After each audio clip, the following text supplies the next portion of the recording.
Cooper Kupp and Deebo Samuel are both having fantastic seasons, right? To the point where we're having questions being asked about, does either of them have an opportunity to break Calvin Johnson's record, single season receiving yardage record? He set it in 2012, 1,964 yards. I mean, he also had also led the league in that particular year with 122 catches.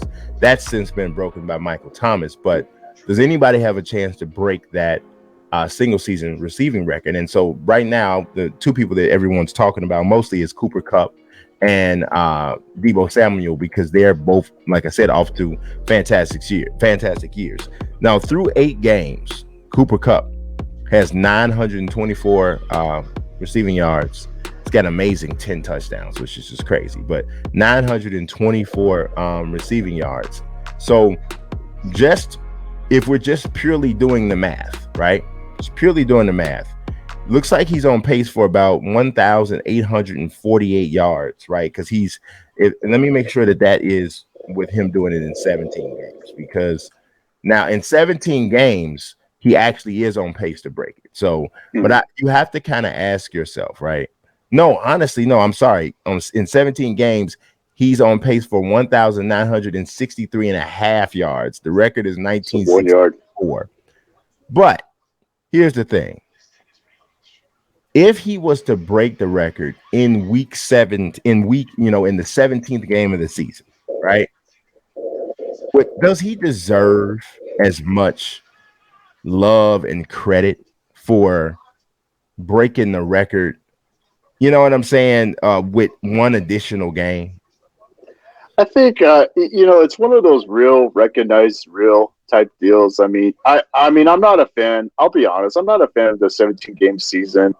I mean, I'm so used to 16 games, and then also you saw that Randy Moss, he ended up breaking Jerry Rice's record back in 2007. Well, Rice came back and said, well, I did mine in the 14 game in the strike shortened year. But I think it's one of those, like, just real recognizes real. I mean, yeah, you had the extra game, but you know what? To either Cooper Kupp or Deebo Samuel's credit, they took advantage of that final game. They took advantage of trying to make a pursuit for that record. Yeah, I don't know about that one, though, Lorenzo. I hear you, and I understand you don't like 17 games, but the fact is they played an extra game. So if Calvin Johnson had an extra game to play, 2,000 yards, probably over 2,000 yards, So it's just like, I don't think you can ignore the math, right? It's there. Now, Deebo is actually on pace for more yards because Deebo's only played 7 games. He's on pace for 1,989 yards. So, I mean, I think one of the things I'm looking at here is in Calvin Johnson's season, he averaged 122.8 receiving yards per game. Okay. Deebo right now is averaging 117 yards per game. And Cooper Kupp is averaging 115 and a half. So I think that matters. It, to me, is one of the reasons why I agree with you. I'm not a major fan of going up a game, but I know why it happened. It's all about the dough. But from a pure record standpoint, man, it's very difficult to ignore the fact that these guys are playing an extra game. And so I don't know. That one dulls it a bit for me.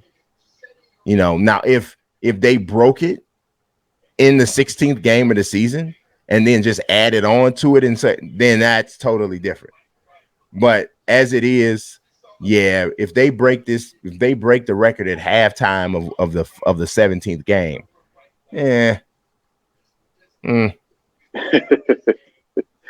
I will say this, Brian. I think between the two receivers, I actually think without the Rams bias, I think it's going to be Cooper Kupp, and here's why. Who is throwing him the football? Matthew Stafford's been on top of his game. Obviously Jimmy G had a much better performance against the Bears, but Jimmy G's been too hot and cold so far. And I just think the consistency with Stafford, especially considering that Kupp is really the go-to guy in that offense, I think realistically he has the best chance of breaking that record, even if it's on January the 10th, or I think that's the day the week 18th is. I know it's a week after. I know it's a week after New Year's Day. What I remember, the Yeah, final game of the it year. might be, but I'm gonna be honest. If he doesn't break it in week 16, it don't mean nothing to me. I think that's against the Ravens. That you Yeah, know that's also too. It's like I mean, Marlon Humphrey and who knows, maybe Marcus Peters actually does play that game. Obviously, yeah, you know about him being a former Ram, and obviously him and Jalen Ramsey, they kind of exchanged some words as well. yeah. I don't know. We'll see. But if, like I said, if it doesn't happen in week 16, then it don't really mean as much to me. It's Now, kind if of it's like, week 15, it's going to be really impressive. We'll be like oh eyes wide no, open. yeah. I mean, and he doesn't even have to do that. As long as he can get it in the same amount of games that Megatron did it in, Yeah. no argument. Can't nobody. I don't think anybody can say anything about it. But we will see.